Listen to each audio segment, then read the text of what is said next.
इस वीडियो में व्यक्त विचार और राय निर्माता के हैं। दर्शकों को विवेक की सलाह दी जाती है।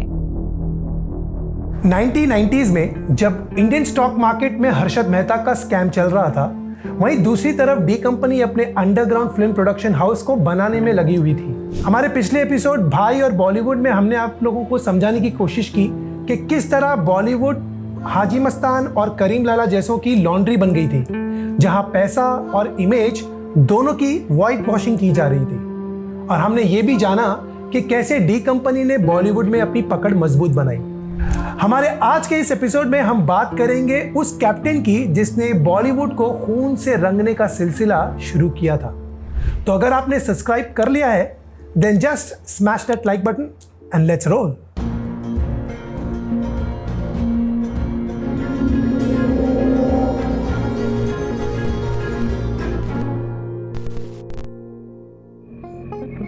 उस वक्त दाऊद का फोकस दुबई के लोकल बिजनेसेस पर था।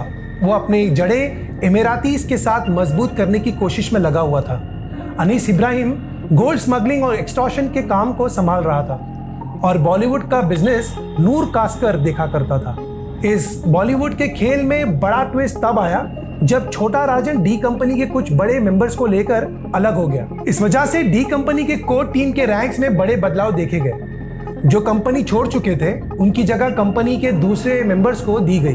अंडरवर्ल्ड के इस बदलते हालात को संभालने की कोशिश में छोटा शकील, जो उस वक्त अनीस इब्राहिम के अंडर काम कर रहा था, उसने किंग्स वीडियो के नाम से एक कंपनी शुरू की जहां बॉलीवुड फिल्म्स की पायरेसी की जाती थी। दरअसल उस दौर में मिडिल ईस्ट में रहने वाले इंडियंस और पाकिस्तानी लोगों को बॉलीवुड फिल्म्स देखने का बस ये एक ही तरीका हुआ करता था। अनीस इब्राहिम ने इस बढ़ते डिमांड को बहुत जल्द और बहुत ही अच्छी तरह से समझ लिया था और किंग्स वीडियो यूएई में करीब हर बड़ी दुकान तक बॉलीवुड की पायरेटेड फिल्म्स लेकर पहुंच चुका था। और यहाँ बंबई में एक बड़े मौके की तलाश में एक आदमी आजमगढ़ से आता है और अंधेरी के आरासा शॉपिंग सेंटर पर अपने कजन भाई के साथ एक मामूली सी दुकान में काम करना शुरू करता है। जी हाँ, ये शख्स और कोई नहीं बल्कि अबू सलीम है। लेकिन हमारी आज की इस कहानी में हम उसे उस नाम से पुकारेंगे जो नाम फिल्मी दुनिया में खौफ का दूसरा नाम हुआ करता था। जी हाँ, कैप्टन। अब इसे कैप्टन क्यों कहा जाता था, ये इस कहानी से आपको पता चली जाएगा। तो चलिए सवार होते हैं इस कैप्टन की उस बॉलीवुड शिप पर जो डर से खून के समंदर पर चला करती थी।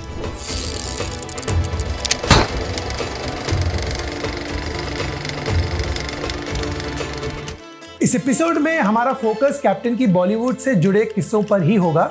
हम कैप्टन की बैकग्राउंड और उसके दूसरे जुर्म के किस्सों पर बात नहीं करेंगे क्योंकि वो आपने हमारे इंफोटेनमेंट सीरीज पर शायद पहले से सुन रखा है। अगर आपने नहीं देखा है हमारा एपिसोड आउटसाइडर इन डी कंपनी, एक बार आप देख सकते हैं, लिंक डिस्क्रिप्शन में मौजूद है। 1989 तक अबू सलीम यानी कैप्टन ने अनीस इब्राहिम के गोल्ड स्मगलिंग बिजनेस को काफी अच्छी तरह से संभाल चुका था। इस कैप्टन का काम बंबई शहर के कोने कोने तक पहुंच चुका था। ये अबू सलीम अब सलीम भाई बन चुका था। फिर जब गवर्नमेंट ने ट्रेड लिबरलाइजेशन पॉलिसी लाकर इंपोर्ट एक्सपोर्ट कंट्रोल को आसान कर दिया तो गोल्ड स्मगलिंग बिजनेस में डी कंपनी के लिए कुछ खास प्रॉफिट बचा नहीं था। पर कहते हैं ना कि अंडरवर्ल्ड के सिस्टम में धंधे सिर्फ बदलते हैं, बंद नहीं होते। अनीस इब्राहिम ने कैप्टन को अपने एक्सटॉर्शन के धंधे पर शिफ्ट कर दिया और 1993 तक ये सलीम भाई रियल एस्टेट इंडस्ट्री में एक डर का नाम बन चुका था। लेकिन 1993 बॉम्बे ब्लास्ट कैप्टन की कश्ती को पलट कर रख देता है। वो इसलिए कि उस वक्त जब एक्टर संजय दत्त के अरेस्ट होने की बातें उठ रही थी तब कैप्टन ने खुद को एक जाल में फंसता हुआ देखा। कैप्टन को अंदाजा हो गया था कि अगला नंबर उसी का होगा क्योंकि ये कैप्टन ही था जिसने जनवरी 1993 में संजय दत्त के घर पर हथियार पहुंचाए थे। इससे पहले कि कानून के लंबे हाथ कैप्टन तक पहुंचे, अपने हालात को संभालते हुए कैप्टन दुबई फरार हो जाता है जहां वो अपने बॉस अनीस इब्राहिम के साथ मिलकर काम करने लगता है। डी कंपनी के दो भरोसेमंद आदमी छोटा शकील और कैप्टन, जिन्हें एक्शन मशीन भी कहा जाता था, छोटा राजन के अलग होने के बाद डी कंपनी को दोबारा खड़ा करने की कोशिश में जुट जाते हैं। पायरेटेड फिल्म्स के धंधे ने फिल्म प्रोड्यूसर्स को मजबूर कर दिया कि वो एक साथ अपनी फिल्मों को सारे टेरिटरीज में रिलीज करें, जो पहले सिर्फ टेरिटरीज के हिसाब से रिलीज किया करते थे, जिससे उन्हें प्रॉफिट भी ज्यादा हुआ करता था। और यही पायरेटेड फिल्म्स का धंधा डी कंपनी के लिए एक इंपॉर्टेंट इनकम सोर्स बन रहा था, जिस वजह से उनका पावर और कंट्रोल फिल्म प्रोडक्शन में बढ़ने लगा और फिल्म मेकिंग के हर डिपार्टमेंट के मामले में इंटरफियर करने लगे थे। कैप्टन ने बंबई में ही अपने काम से अनीस इब्राहिम को इम्प्रेस कर लिया था, लेकिन उसे डी कंपनी के दूसरे खिलाड़ियों के बीच रहकर अपनी जगह बनाना अभी बाकी थी। कुछ ही वक्त में डी कंपनी ने अपने बॉलीवुड कनेक्शंस के जरिए किंग्स वीडियो को यानी फिल्म पायरेसी के धंधे को अच्छी तरह से जमा लिया था। अब इस जमे जमाए धंधे को और बड़ा करने के चक्कर में अनीस इब्राहिम ने कैप्टन को बॉलीवुड का काम सौंपा और यही वो मौका था जिसका इंतजार कैप्टन कर रहा था। अब इस बड़े खेल में कैप्टन का काम था फिल्म प्रोड्यूसर्स और डिस्ट्रीब्यूटर्स से फिल्मों की इंटरनेशनल डिस्ट्रीब्यूशन राइट्स, पायरेसी के लिए फिल्मों की प्रिंट कॉपी या फिर दोनों नहीं तो पैसों की डिमांड करना। अब क्योंकि छोटा राजन के अलग होने के बाद उसकी जगह छोटा शकील ने ले ली थी, अनीस इब्राहिम को एक राइट हैंड की जरूरत थी और कैप्टन को डी कंपनी में अपनी जगह दिखाई दे रही थी। इंडियन इंटेलिजेंस एजेंसी सालों से टेलीफोन टैपिंग कर रही थी और 1993 ब्लास्ट के बाद ये टेलीफोन टैपिंग और बढ़ गई थी। रिपोर्ट्स के हिसाब से 6000 से 8000 टेलीफोन नंबर्स को टैप किया जा रहा था और उस पर अलग अलग स्टेट गवर्नमेंट्स करीब 10,000 टेलीफोन नंबर्स को इंटरसेप्ट कर रही थी, जिसमें करीब 400 ब्यूरोक्रेट्स और मिलिट्री ऑफिशियल्स, 200 कॉर्पोरेट हेड्स, करीब 50 जर्नलिस्ट, आर्म्स डीलर्स, एनजीओस, 100 के करीब high society PIMS, drug dealers, हवाला ऑपरेटर्स के नंबर्स थे जो उस वक्त शक के दायरे में थे। इसके अलावा एजेंसीज उनका फोन भी टैप कर रही थी जो क्रिमिनल्स के ओपन सपोर्टर्स या सिंपैथाइजर्स थे। अब क्योंकि ये टेलीफोन कॉल्स को कोर्ट में सबूत समझा जाता है, कैप्टन ने कानून से बचने के लिए 2 तरकीबें निकाली। पहली तरकीब थी कोड नेम कैप्टन।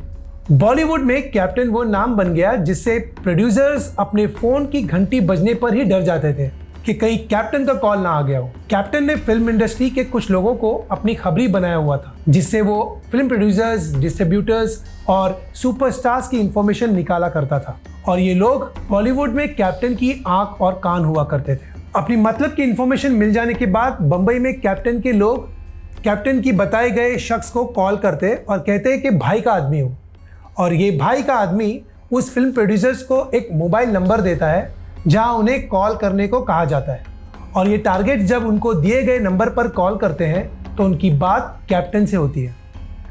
अंडरवर्ल्ड की दुनिया में एक्सटॉर्शन को पैसा बनाने का सबसे आसान तरीका माना जाता था। बस फोन पर ही डरा धमका कर काम हो जाता है।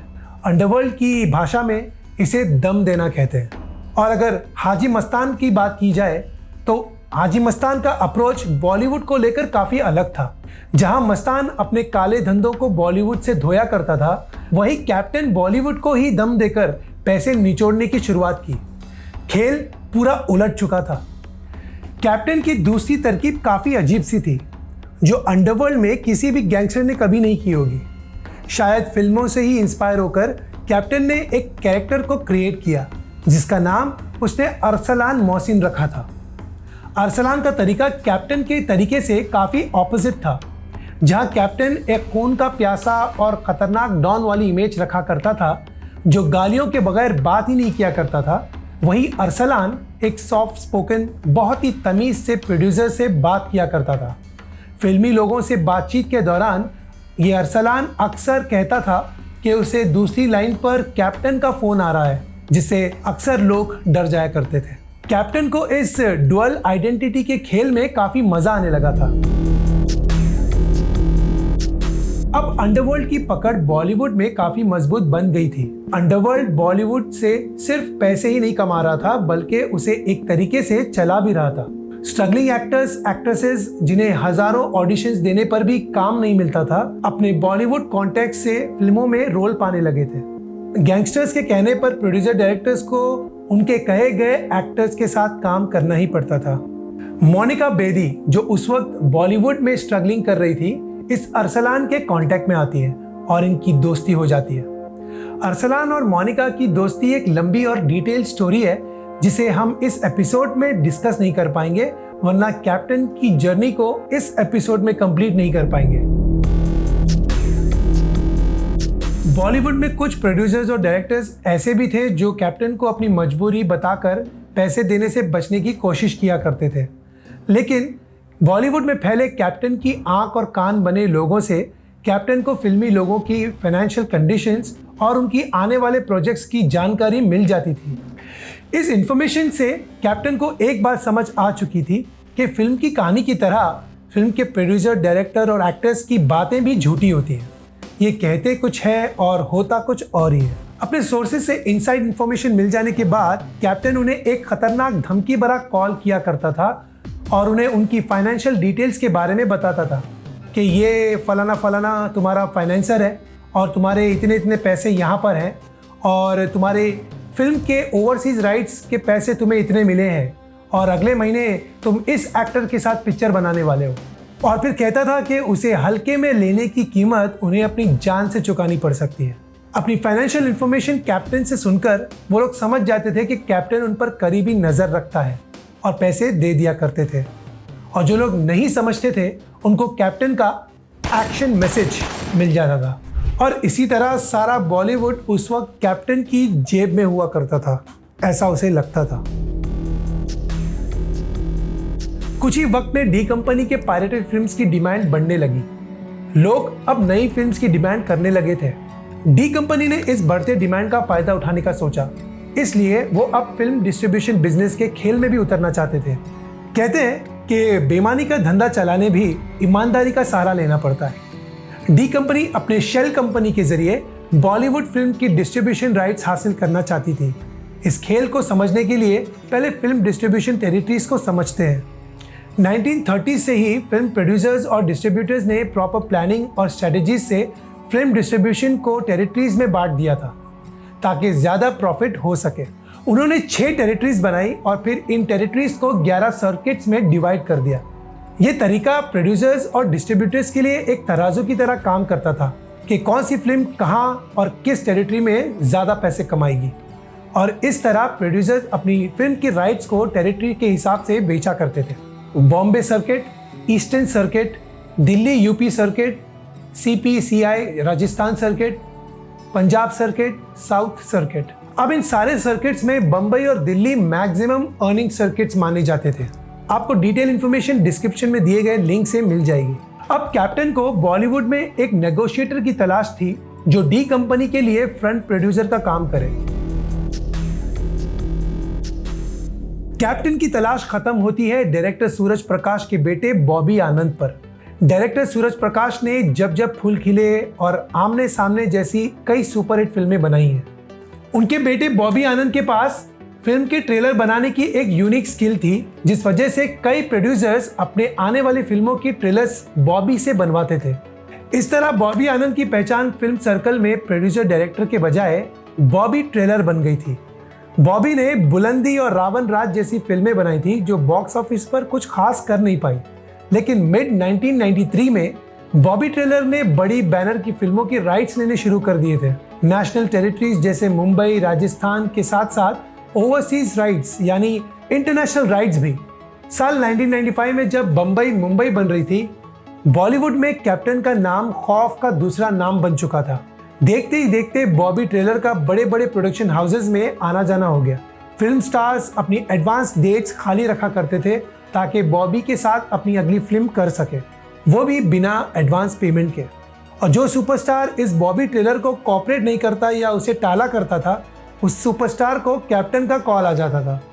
इस तरह बॉलीवुड के बड़े बड़े नाम कैप्टन की टेलीफोन बुक में दर्ज होते चले गए।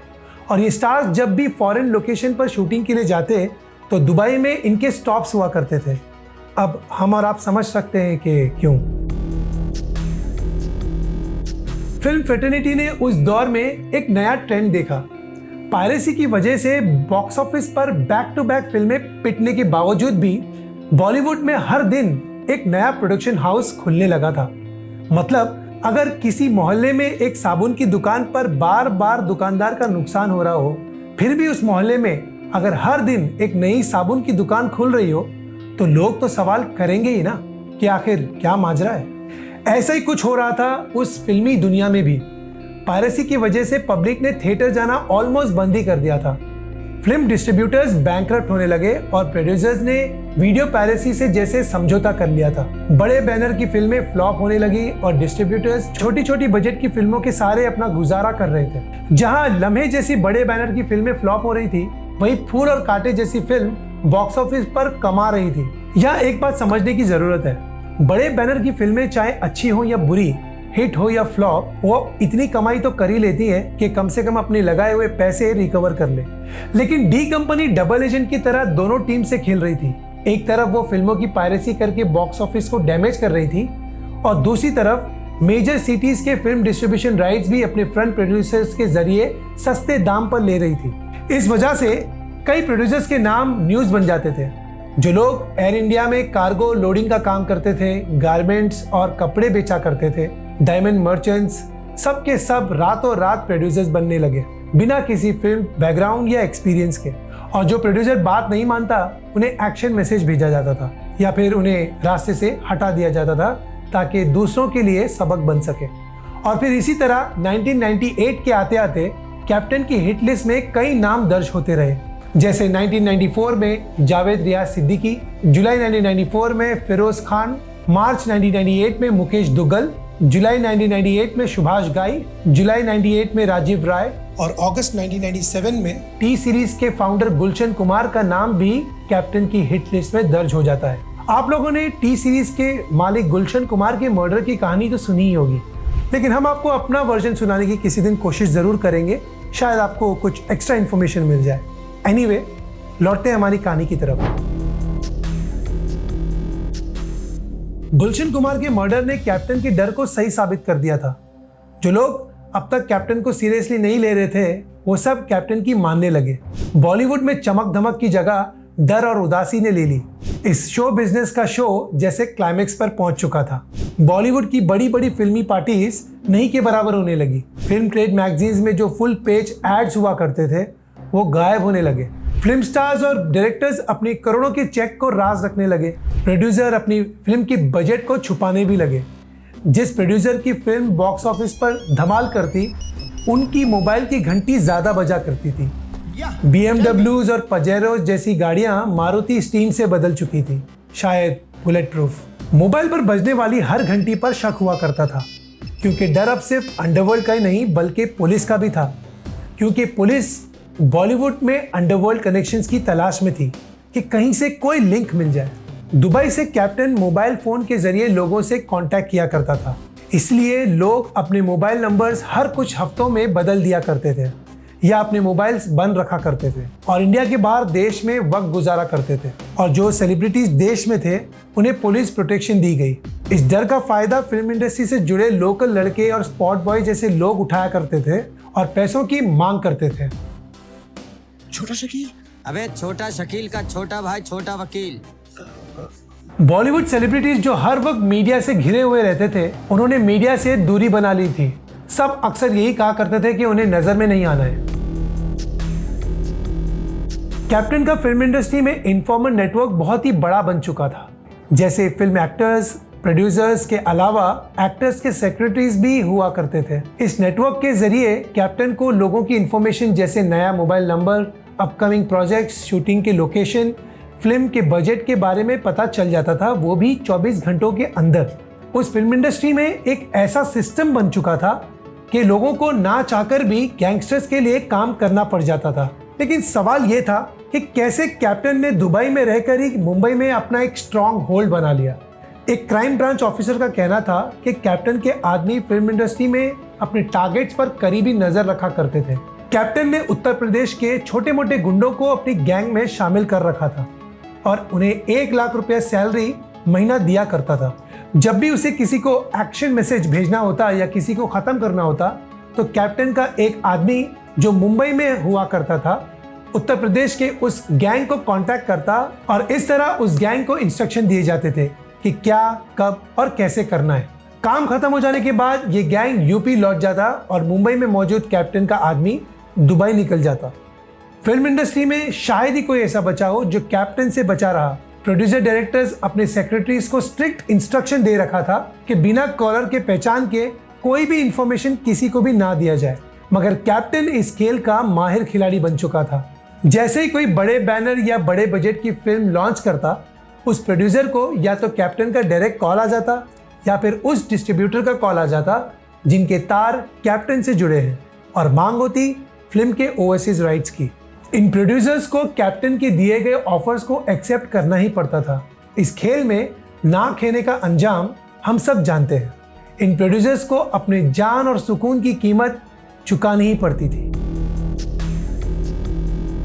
जनवरी 1997 में डायरेक्टर महेश भट्ट को पुलिस ऑफिसर राकेश मारिया का कॉल आता है और वो कहते हैं कि कुछ लोग शाहरुख खान को मारने वाले हैं। जी हाँ, हमारे किंग खान शाहरुख खान को।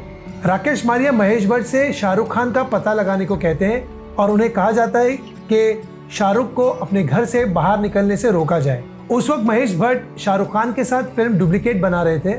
उन्होंने शाहरुख खान को तुरंत फोन किया और सारी बातें बताई। महेश भट्ट की सारी बातें सुनकर शाहरुख डरने के बजाय हंस पड़े और उन्होंने कहा कि कोई इन्हें क्यों मारना चाहेगा, शायद कोई मजाक कर रहा हो। महेश भट्ट और शाहरुख खान फिर राकेश मारिया से मिलने के लिए साथ ही निकल पड़ते हैं। राकेश मारिया शाहरुख खान से पॉसिबल मोटिव्स के बारे में पूछताछ करते हैं कि क्या उनका किसी से रिसेंटली कोई झगड़ा हुआ है, क्या किसी बात को लेकर उनकी किसी से कोई अनबन हुई, या उन्होंने किसी की फिल्म को रिसेंटली रिजेक्ट किया हो। लेकिन शाहरुख खान उनसे कहते हैं कि शायद कोई गलत फहमी हो गई है, शायद कोई उन्हें नहीं बल्कि शाहरुख मिर्जा को मारना चाहता हो। शाहरुख मिर्जा बॉलीवुड के राइटर टर्न डायरेक्टर प्रोड्यूसर हैं जिन्होंने कुछ फिल्में बनाई थी। लेकिन राकेश मारिया ने शाहरुख खान को बताया कि कैप्टन जैसे गैंगस्टर्स ऐसी गलतियां नहीं करते। राकेश मारिया अपने बड़े इन्फॉर्मर नेटवर्क के लिए जाने जाते हैं। उसी नेटवर्क ने राकेश मारिया को टिप दी कि कैप्टन शाहरुख खान को मारने की फिराक में है, क्योंकि शाहरुख खान ने जिस प्रोड्यूसर की फिल्म करने से मना किया वो दरअसल कैप्टन का करीबी था। शाहरुख खान फिर शायद समझ गए कि बात काफी सीरियस है और इसे हल्के में नहीं लिया जा सकता। लेकिन इस बार कैप्टन का खेल थोड़ा सा अलग चल रहा था। इस बार शाहरुख खान को कोई भी कॉल कैप्टन या उसके आदमियों में से नहीं आता है। इनफैक्ट राकेश मारिया के उस कॉल के पहले शाहरुख खान को यह अंदाजा भी नहीं था कि वो माफिया के रेडार पर आ चुके हैं। खैर, फिर राकेश मारिया ने शाहरुख खान की सिक्योरिटी का इंतजाम कर दिया। कुछ दिन बस यूं ही इंतजार के गुजरे। इस दौरान शाहरुख बस जरूरी जगह ही जाया करते थे और ज्यादा से ज्यादा वक्त अपने घर में गुजारते थे, और जब भी कहीं जाना हो भी तो अपनी गाड़ियों को बदल बदल कर अलग अलग रास्तों से जाते, और उनकी वाइफ गौरी खान को भी घर में रहने को कहा जाता है। फिर जब शाहरुख खान खंडाला में यश चोपड़ा की फिल्म दिल तो पागल है की शूटिंग कर कर अपने घर लौट रहे थे, उन्हें कैप्टन का पहला कॉल आता है, वो भी पूरे बम्बईया अंदाज में। अबे कच्ची है क्या तू? हाँ? साला मेरे को बहाना मत दे।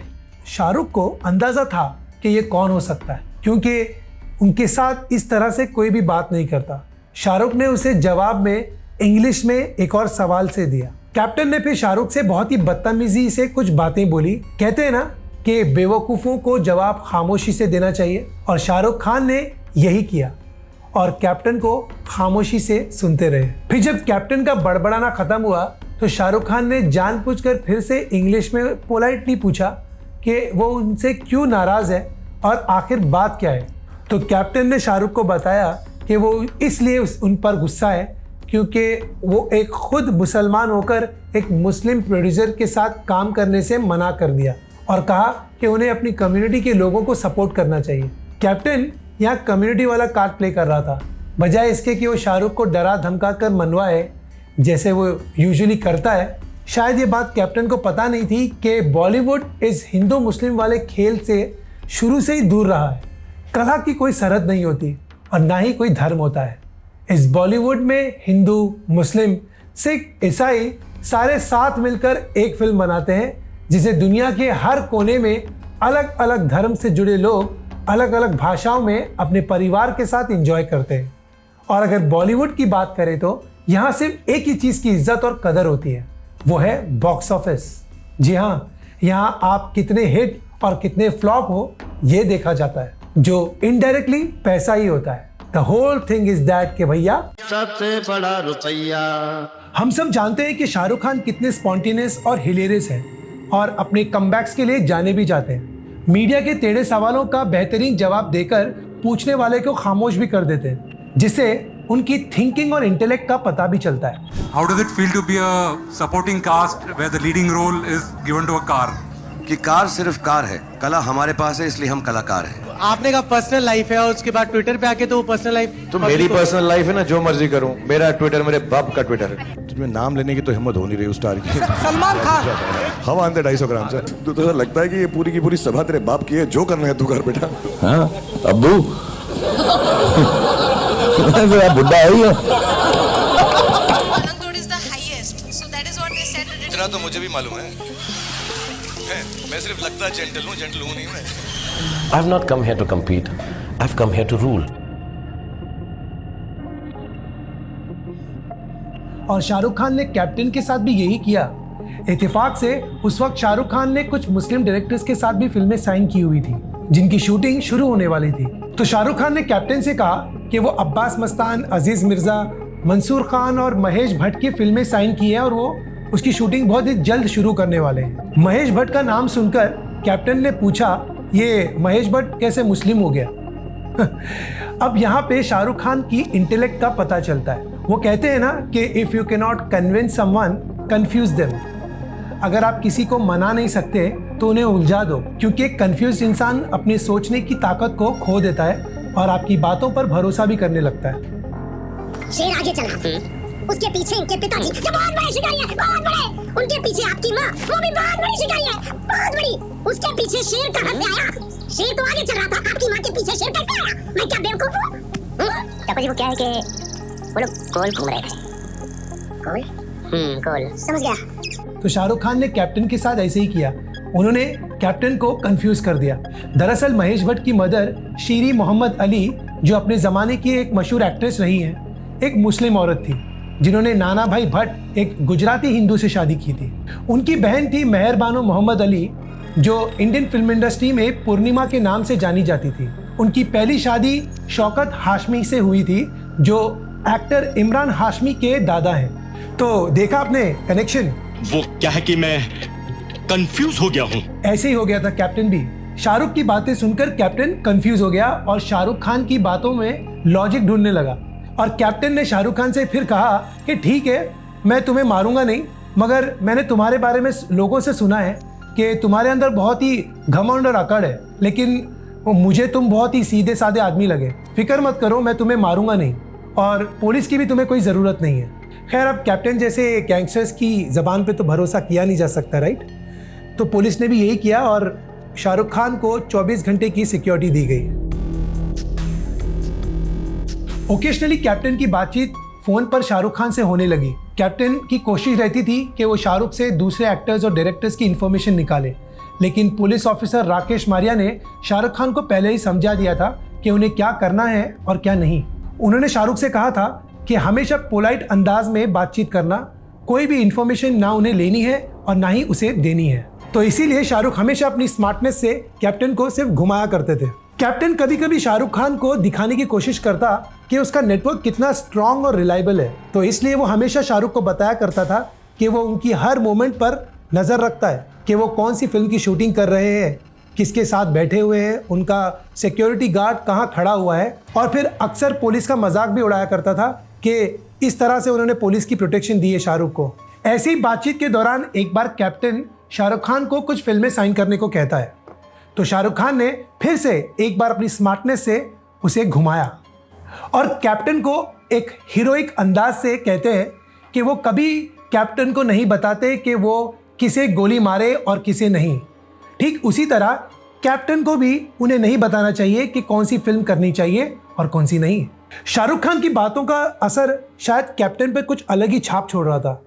कैप्टन ने फिर उस बात को वहीं ख़त्म कर दिया। शाहरुख खान ने एक इंटरव्यू में कहा कि कैप्टन अक्सर उन्हें कहता था कि वो उन पर ऐसी नज़र रखता है जैसे वो उन्हें लाइव देख रहा हो। वो वक्त शाहरुख खान के लिए ऐसा था जैसे वो किसी जाल में फंसे हुए हों। बहुत ही मुश्किल और डर का माहौल था शाहरुख के लिए उस वक्त। इसी डर और खौफ के माहौल में शाहरुख खान अपनी फिल्मी करियर पर लगन से काम करते रहे। उनकी फिल्म डुप्लीकेट की शूटिंग मुंबई की सड़कों पर हो रही थी, जहां कैप्टन के लोग कभी भी आ जा सकते थे। इसके बावजूद भी शाहरुख खान काम करते रहे। खैर, उनकी फिल्म डुप्लीकेट तो बॉक्स ऑफिस पर ज़्यादा कमाल नहीं कर पाई, मगर रियलिटी में शाहरुख खान ने खुद को एक निडर और कामयाब हीरो साबित कर दिया। शाहरुख खान वो एक सुपरस्टार बन गए जिसने कैप्टन जैसे गैंगस्टर को अपनी चालाकी से आउटस्मार्ट कर दिया। साल 1998 में जब करण जौहर अपनी फिल्म कुछ कुछ होता है की प्रीमियर की तैयारियां कर रहे थे, उनके फोन की घंटी भी बजती है। करण जौहर की मदर टेलीफोन उठाती हैं। आप समझ गए होंगे कि ये किसका फोन हो सकता था। जी हाँ, कैप्टन का। कैप्टन ने करण की मदर से कहा कि तुम्हारा बेटा लाल रंग की टी शर्ट पहना हुआ है और मैं उसे इस वक्त देख सकता हूँ। हम उसे इस वक्त गोली मार देंगे अगर उसने इस फ्राइडे को अपनी फिल्म को रिलीज किया। अब पता नहीं क्यों कैप्टन नहीं चाहता था कि उस फ्राइडे को पिक्चर रिलीज हो, लेकिन करण की मदर ने सारा वाकया करण को बताया और उन्होंने पुलिस में रिपोर्ट करने को कहा।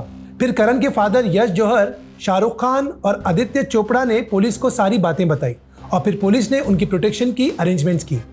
खैर, करण जौहर ने हिम्मत से काम लिया और अपनी फिल्म की प्रीमियर को कैंसिल नहीं किया।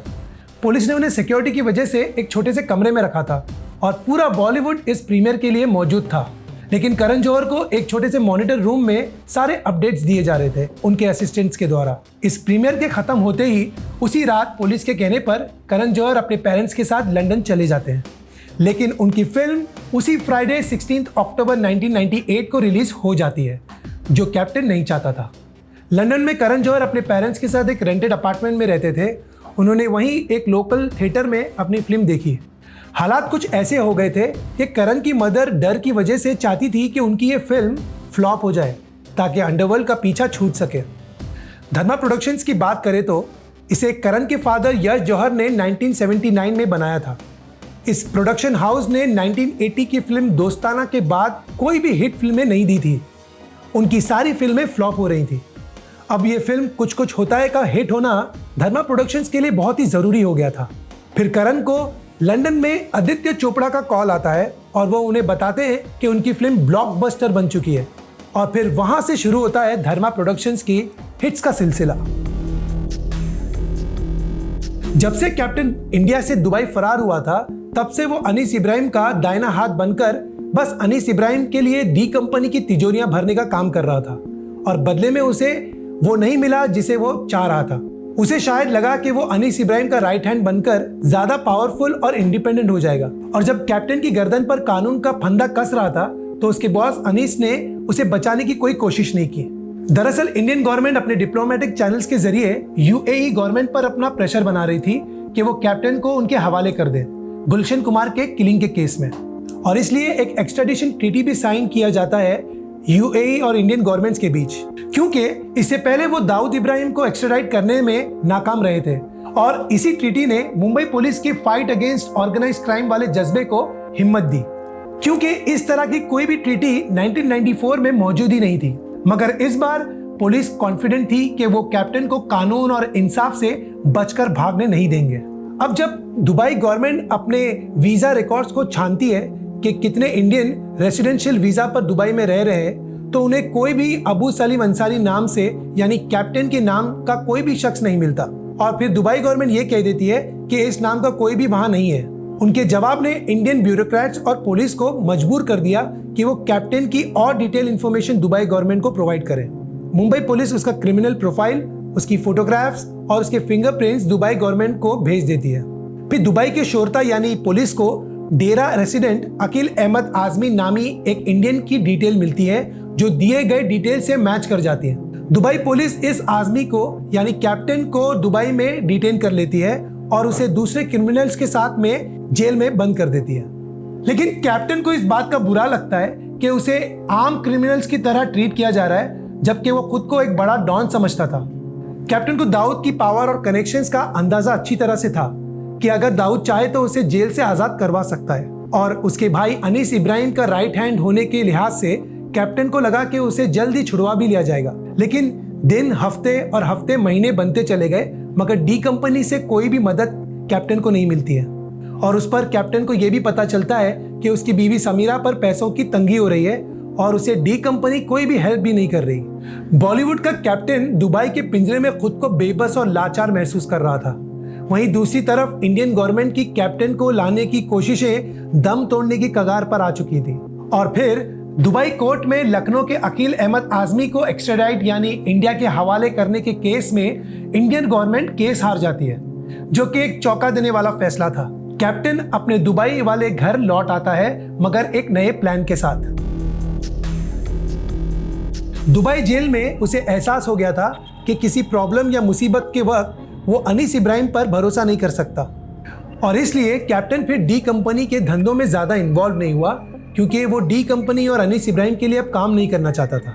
और इसलिए कैप्टन ने इंडिया में एक्सटॉर्शन कॉल्स करने भी बंद कर दिए थे। डी कंपनी का एक्सटॉर्शंस का धंधा जैसे स्ट्राइक पर था। इंडियन बिजनेस कम्युनिटी और बॉलीवुड को उस वक्त थोड़ी सी राहत की सांस मिली। इससे कोई घड़े मत I mean, चैन की सांस मिली। लेकिन कैप्टन की स्ट्राइक ज़्यादा लंबी नहीं चली।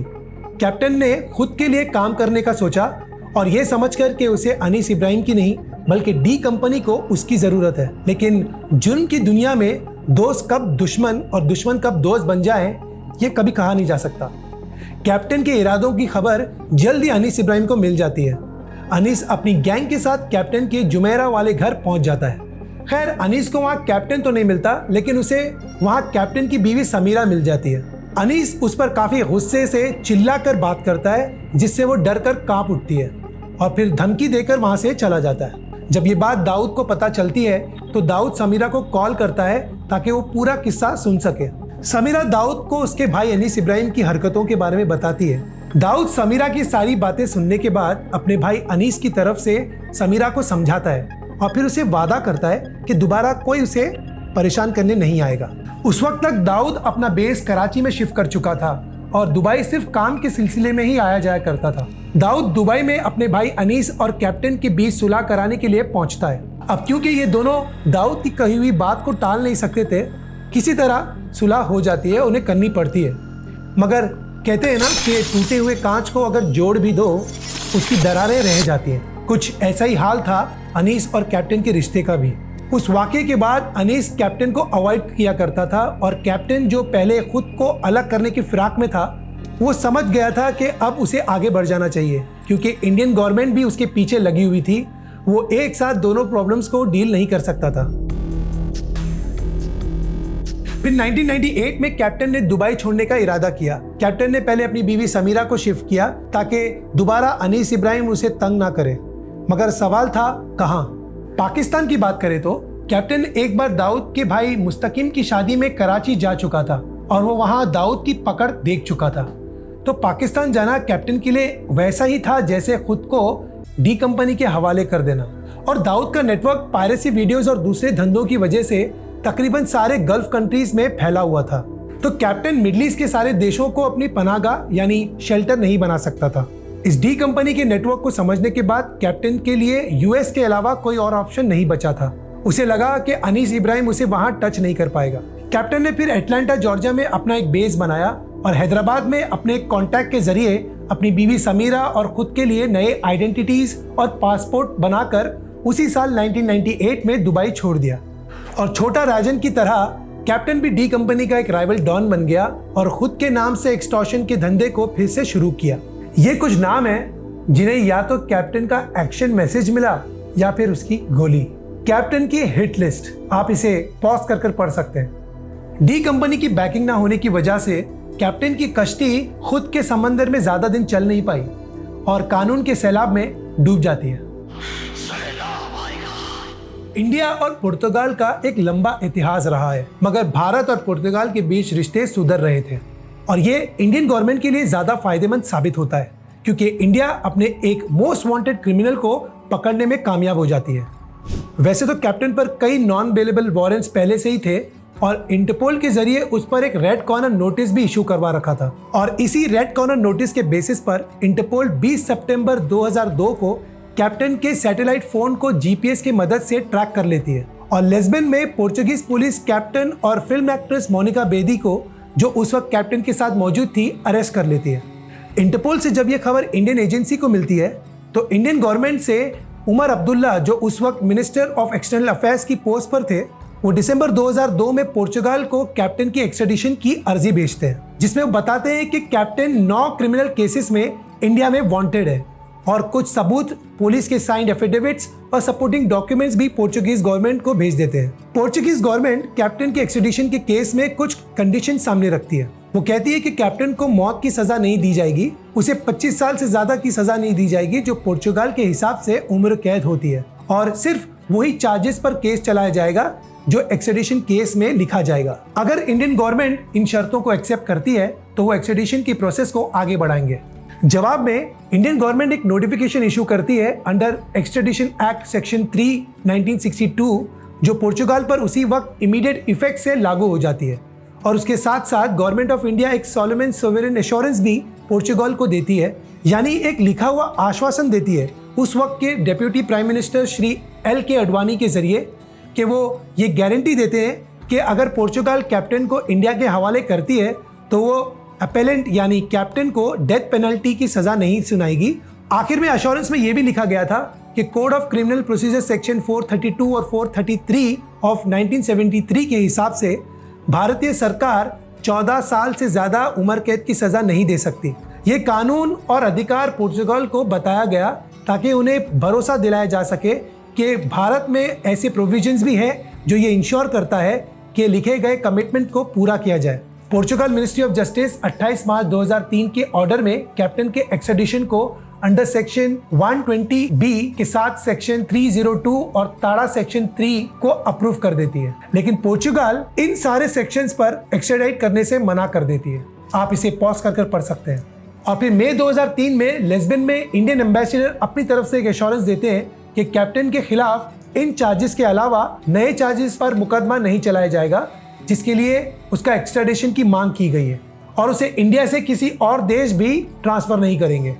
फिर जनवरी 2005 में पोर्चुगीज सुप्रीम कोर्ट इंडिया को कैप्टन की एक्सट्रेडिशन की मंजूरी दे देती है, मगर कैप्टन पर लगे हुए चार्जेस में कुछ चेंजेस करती है। ये लिस्ट है आपके सामने, आप इसे पॉज कर एक बार पढ़ सकते हैं। पोर्चुगाल को दिए गए कमिटमेंट को पूरा ना होने पर पोर्चुगाल के लिए जाने वाले एक्शंस के बारे में अश्योरेंस में साफ साफ लिखा गया था। पोर्चुगाल खुद से या कैप्टन की रिक्वेस्ट पर उसकी कस्टडी का दावा कर सकती थी, मगर कैप्टन ये रिस्क लेना नहीं चाहता था। उसने साल 2005 में इस ऑर्डर के खिलाफ अपील दर्ज की, मगर पोर्चुगाल कोर्ट ने उसकी इस अपील को रिजेक्ट कर दिया। कैप्टन और मोनिका बेदी की कस्टडी 10 नवंबर 2005 को इंडियन अथॉरिटीज को सौंप दी गई, और अगले दिन 11 नवंबर 2005 को उसे पोर्चुगाल से इंडिया डिपोर्ट कर दिया गया, और फिर 24 नवंबर 2005 को उसे फॉर्मली गिरफ्तार करके ऑथर रोड जेल भी भेज दिया गया। फिर 9 दिसंबर 2005 में 1993 ब्लास्ट केस को लेकर ताड़ा कोर्ट कैप्टन और उसके साथी रियाज सिद्दीकी पर एडिशनल चार्जेस लगा देती है। ये वो चार्जेस हैं, आप इसे पॉज कर पढ़ सकते हैं। ये कुछ एडिशनल चार्जेस थे जो कैप्टन पे लगाए गए ताड़ा कोर्ट के द्वारा, और मोनिका बेदी पर पासपोर्ट फॉर्जरी का केस चलाया जाता है, जिसके लिए उन्हें सजा भी सुनाई जाती है, मगर उन्हें कैप्टन की किसी भी केस में इन्वॉल्व नहीं किया जाता। और वहीं दूसरी तरफ कैप्टन ताड़ा कोर्ट के लगाए गए नए चार्जेस को लेकर एक अपील दर्ज करता है, ये कहकर कि ये नए चार्जेस एक्सट्रेडिशन को वायलेट करते हैं, और पोर्चुगीज कोर्ट में ये अर्जी पेश करता है कि इंडियन कोर्ट ने उस पर नए चार्जेस लगाकर अश्योरेंस और एक्सट्रेडिशन को तोड़ा है। लेकिन पोर्चुगीज कोर्ट 18 मई 2007 में एक ऑर्डर जारी किया जिसमें कहा गया कि उसके पास कैप्टन को दोबारा पोर्चुगाल बुलाने का आदेश देने का राइट नहीं है, और अगर कोई वायलेशन हुआ भी हो तो वो बस इंटरनेशनल लेवल पर इंडिया से सवाल कर सकते हैं।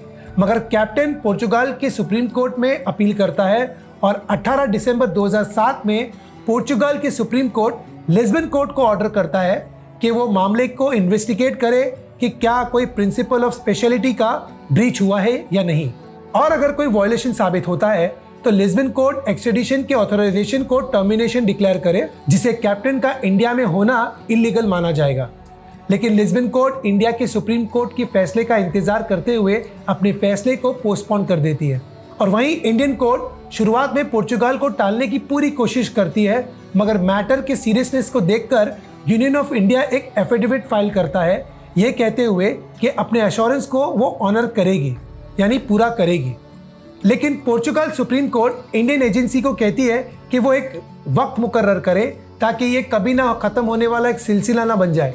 मुझे अभी पता नहीं है कि कैसे करें, पर करेंगे सर, करना ही पड़ेगा। साल 2010 में ऑथर रोड जेल के अंदर कैप्टन और मुस्तफा डोसा के बीच किसी मामले को लेकर झगड़ा हो जाता है। ये मुस्तफा डोसा भी डी कंपनी का एक मेंबर रह चुका है, जिसे मार्च 2003 में दुबई से डिपोर्ट किया गया था 1993 ब्लास्ट केस में। कहा जाता है कि कैप्टन डोसा की जेल के अंदर होने वाली इलीगल एक्टिविटीज की पोल खोलने वाला था, इसीलिए ये झगड़ा हुआ। खैर, अगली सुबह जख्मी कैप्टन को नवी मुंबई के तलोजा जेल में शिफ्ट किया जाता है। 10 सितंबर 2010 में Indian supreme court order pass करती है कि पोर्चुगल ने कुछ चार्जेस को निकाल दिया है जो कैप्टन पर ताड़ा कोर्ट ने लगाया है, और इंडियन सुप्रीम कोर्ट का यह भी मानना था कि कैप्टन के संगीन जुर्म के लिए एस्टैब्लिश लीगल प्रोसीजर को फॉलो करना जरूरी है, और ये रूल आउट करती है कि प्रिंसिपल ऑफ स्पेशलिटी की कोई भी वायलेशन नहीं हुई है। दरअसल कोर्ट का ये कहना था कि इंडिया के लॉ के हिसाब से deputy prime minister of India का सॉवरेन एश्योरेंस किसी को भी सजा से बचने की गारंटी नहीं देता। जो भी सजा डेजिग्नेटेड कोर्ट सुनाएगा वही लागू होंगी। लेकिन यही deputy prime minister of India का एश्योरेंस था जो कैप्टन के एक्सट्रेडिशन प्रोसेस का एक इंपॉर्टेंट फैक्टर बना था, क्योंकि पोर्चुगल की सुप्रीम कोर्ट उसे एक कमिटमेंट की तरह मान रही थी जिसे कोई भी इंडियन कोर्ट नजरअंदाज नहीं कर सकता था। इंडिया की सुप्रीम कोर्ट के इस फैसले के बेसिस पर लिस्बन कोर्ट ने सितंबर 2011 को कैप्टन के एक्सट्रेडिशन के ऑथराइजेशन को टर्मिनेट कर दिया, और ये भी कहती है कि इंडियन अथॉरिटीज ने प्रिंसिपल ऑफ स्पेशलिटी को ब्रीच किया है। अगर कोई चार्ज एक्सट्रेडिशन के वक्त कैप्टन पे नहीं लगाया गया था तो इंडियन गवर्नमेंट कैप्टन को उन पर प्रोसिक्यूट भी नहीं कर सकती थी, चाहे जो हालात हो। इसी मामले को लेकर यूनियन ऑफ इंडिया पोर्चुगल के सुप्रीम कोर्ट में एक अपील दर्ज करती है, मगर जनवरी 2012 को उनकी ये अपील पोर्चुगीज डिसमिस कर देता है। पोर्चुगीज की सुप्रीम कोर्ट का कहना था कि इस ब्रीच से दो चीजें समझ आती हैं। पहला ये कि इंटरनेशनल रिलेशंस के मामले में इंडियन गवर्नमेंट्स पर ट्रस्ट और रिलाई नहीं किया जा सकता। दूसरा ये कि उन्हें इंडियन जुडिशियल सिस्टम के इंटीग्रिटी पर शक था कि वो एक्सट्रेडिशन को अल्टीरियर मोटिव्स के लिए इस्तेमाल कर सकते हैं, जिसके जवाब में union of India Portuguese court में एक और अपील करती है जिसे वो 5 जुलाई 2012 को दोबारा डिसमिस कर देती है, और इसी से कैप्टन का एक्सट्रेडिशन टर्मिनेशन पक्का हो जाता है। जून 2013 को शाम करीब 8:30 बजे नवी मुंबई के तलोजा जेल के अंदर एक चौंका देने वाली घटना सामने आती है। कैप्टन को गैंगस्टर देवेंद्र जगताप, जिसे जेडी भी कहा जाता था, कैप्टन को क्लोज रेंज से गोली मार देता है। ये जेडी एडवोकेट शाहिद आजमी की हत्या के मामले में तलोजा जेल में बंद था। जगताप ने कैप्टन के राइट हैंड पर 2 गोलियां मारी थी, लेकिन कैप्टन किसी तरह वहां से भागकर अपने अंडा सेल के अंदर चला गया, जिसकी वजह से उसकी जान बच गई। बाद में जेल अथॉरिटीज ने उसे वाशी म्युनिसिपल हॉस्पिटल ले गए। कैप्टन को इतनी करीब से गोली मारने के बावजूद भी जगताप का निशाना चूक जाता है। ये बात इन्वेस्टिगेशन को 3 अलग डायरेक्शंस में ले जाती है। पहला ये कि कैप्टन ने खुद पर यह हमला करवाया ताकि वो अथॉरिटीज पर प्रेशर बना सके कि उसे महाराष्ट्र की जेल से शिफ्ट करके उत्तर प्रदेश की जेल भेजा जाए, क्योंकि उसकी जान को खतरा है, और इस वजह से उसने कोर्ट में अर्जी भी दी थी। और दूसरा अंदाजा ये था कि जगताप क्राइम वर्ल्ड में अपना नाम बनाना चाहता था और कैप्टन जैसे गैंगस्टर को मारकर वो बड़ा डॉन बनने की रेस में आगे बढ़ना चाहता था। और तीसरा ये कि आर्थर रोड जेल में मुस्तफा डोसा के साथ चल रही कैप्टन की दुश्मनी उसे तलोजा जेल में भी डोसा की गैंग का निशाना बनाया। लेकिन पुलिस इन्वेस्टिगेशन के दौरान जगताप का कन्फेशन इन्वेस्टिगेशन को चौथी डायरेक्शन में ले जाता है। जगताप ने पुलिस को बताया कि तलोजा जेल में उसने 2 बार छोटा शकील से बातें की। जी हाँ, 2 अलग मोबाइल फोन से जो उसके साथी मनोज लमाने ने उसे दिया था, और कैप्टन को मारने के लिए गन भी उसी ने दी थी। ये मनोज भी उसी केस में सजा काट रहा था उसी जेल में। खैर, जगताप ने बताया कि शकील से अपनी बातचीत के दौरान उसे शकील ने कैप्टन की सुपारी दी थी। शकील ने जगताप से वादा किया था कि अगर कैप्टन को खत्म करने में वो कामयाब हो जाता है तो उसे डी कंपनी का मुंबई का काम सौंपा जाएगा। इसी इन्वेस्टिगेशन में यह भी पता चलता है कि साल 2010 में आर्थर रोड जेल में कैप्टन पर एक और हमला हुआ था, और ये कैप्टन पर तीसरा हमला था। जगताप के कन्फेशन ने इनडायरेक्टली पुलिस इन्वेस्टिगेशन के इनिशियल थ्योरीज को कंफर्म कर दिया था, लेकिन वो थ्योरीज बड़े मास्टर प्लान के छोटे से हिस्से थे। छोटा शकील डी कंपनी और उसके बॉस ब्रदर्स अनीस इब्राहिम और दाऊद इब्राहिम को धोखा देने की वजह से कैप्टन को खत्म कर देना चाहता था। भले ही कैप्टन की मौत डी कंपनी के लिए कामयाबी साबित होती, मगर इंडिया के लिए इंटरनेशनल लेवल पर सवाल खड़े हो जाते थे। पोर्चुगल और इंडिया के बीच रिश्ते बिगड़ सकते थे। एक तरफ इंडियन गवर्नमेंट पोर्चुगल से डिप्लोमेटिक नेगोशिएशन कर ही रही थी कि इसी बीच सीबीआई एपेक्स कोर्ट का दरवाजा खटखटाती है, ये कहकर कि वो कमिटी ऑफ कोर्ट्स का आदर करती है और ये कहती है कि उनकी लड़ाई ग्लोबल टेररिज्म से है और इंडियन एजेंसी को एक मौका मिलना चाहिए कि वो कैप्टन पर लगाए गए नए चार्जेस को विड्रॉ कर सके। और वहीं ताड़ा कोर्ट इंडियन लॉ के बाहर फैसला करने के कॉन्सिक्वेंसेस को समझ रही थी और उस अश्योरेंस को भी समझ रही थी जिसे पोर्चुगल की सुप्रीम कोर्ट एक मेन फैक्टर बना रही थी, जिसे नज़रअंदाज करना मुश्किल हो रहा था, क्योंकि उस अश्योरेंस में ये साफ साफ लिखा गया था कि भारत की किसी भी अदालत के पास कैप्टन को मौत की सजा सुनाने का अधिकार नहीं है। उसे सिर्फ लाइफ इम्प्रिजनमेंट यानी उम्र कैद की सजा दी जा सकती है, जो 25 साल से ज्यादा की नहीं होगी। कैप्टन की सजा को कम करना ताड़ा कोर्ट के कंट्रोल में नहीं था, लेकिन ये काम इंडियन गवर्नमेंट का था कि वो पोर्चुगल से किए गए अश्योरेंस को पूरा करे, जिसका पूरे ना होने पर पोर्चुगल का हक बन जाता कि वो डिप्लोमेटिक या फिर जुडिशियल चैनल के जरिए एक्सट्रेडिशन को कैंसिल करने का डिमांड कर सकती थी, यानी कैप्टन को वापस पोर्चुगल के हवाले करना, जिसे पोर्चुगल सिर्फ शायद फॉर्जरी का केस चलाती और कैप्टन छोटी सी सजा लेकर छूट जाता। ये बात साफ हो गई थी कि कोर्ट के डिसीजन के सिग्निफिकेंट कॉन्सिक्वेंसेस हैं। कानूनी लड़ाई में ये एक मुश्किल वक्त था जहां इंसाफ का तराजू पावर और कानून के बीच झूल रहा था। पोर्चुगल कोर्ट ने गवर्नमेंट ऑफ इंडिया की लिमिटेशन को समझा कि भारत में अदालतें इंडिपेंडेंटली ऑपरेट करती हैं और उन पर गवर्नमेंट ऑफ इंडिया कंट्रोल नहीं करती, और इसी को मद्देनजर रखते हुए अगस्त 2013 में सुप्रीम कोर्ट के अप्रूवल पर सीबीआई सारे एडिशनल चार्जेस को विड्रॉ कर लेती है। इंडियन गवर्नमेंट फिर पोर्चुगल से कहती है कि कैप्टन पर लगाए गए एडिशनल चार्जेस को उसने विड्रॉ कर लिया है ताकि पोर्चुगल से किए गए एक्सट्रेडिशन के ऑर्डर को वैलिड रख सके। और वहीं ताड़ा कोर्ट ने कहा कि जिन चार्जेस पर कैप्टन को इंडिया लाया गया था वो मैक्सिमम पनिशमेंट के लिए काफ़ी है, और इसलिए कैप्टन को मैक्सिमम पनिशमेंट देने पर किसी भी गवर्नमेंट को ऑब्जेक्शन नहीं होगा। कॉन्स्टिट्यूशन के आर्टिकल 74 के मुताबिक भारत के राष्ट्रपति इंडियन गवर्नमेंट की सलाह पर काम करते हैं, इसीलिए गवर्नमेंट ऑफ इंडिया ने पोर्चुगल से किए गए अपने वादे के मुताबिक प्रेसिडेंट ऑफ इंडिया को सजा कम करके 25 साल की करने की सलाह दिया। अब भले ही कैप्टन को अपनी जीत नजर आ रही थी कि कोई भी गवर्नमेंट उसे सजाए मौत नहीं सुना सकती, मगर ये इंडिया की भी हार नहीं थी। कभी कभी जीतने के लिए कुछ हारना भी पड़ता है, और हार कर जीतने वाले को बाजीगर कहते हैं। क्या कहते हैं? बाजीगर। कैप्टन ने फिर अपनी कस्टडी के वक्त को लेकर कोर्ट में अपील की कि जो वक्त उसने पोर्चुगल कस्टडी में गुजारा इन्वेस्टिगेशन के दौरान अंडर ट्रायल प्रिजनर बनकर, उसे सजा में एडजस्ट किया जाए। लेकिन इस अर्जी को ताड़ा कोर्ट ने टेक्निकल ग्राउंड्स पर रिजेक्ट कर दिया और फिर 25 फरवरी 2015 को उसे प्रदीप जैन की मर्डर केस में उम्र कैद की सजा सुनाई जाती है। जून 2017 में 1993 ब्लास्ट में भी उसे उम्र कैद की सजा सुनाई जाती है।